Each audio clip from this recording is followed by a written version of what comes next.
At sa wakas, napisa na rin ang mga itlog ng aking mga egg layer. Ops, bagong gising, bagong blessing.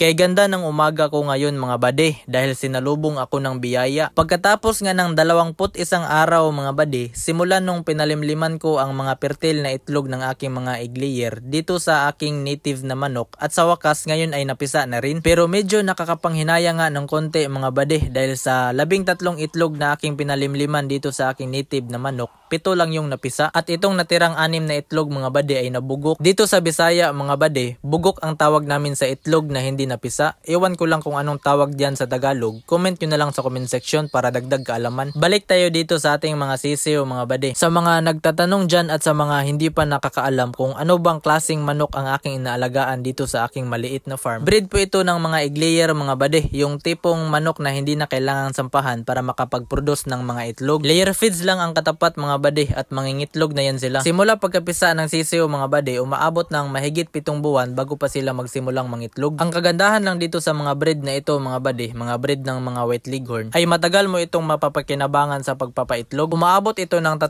taon o mahigit pa kumpara doon sa mga Shiver White na 2 taon lang pwede na ikal. So hanggang dito na lang tayo mga bade. Pasensya na sa mga salita ko na binibigkas. Medyo matigas, lahi kasi kami ni Digong.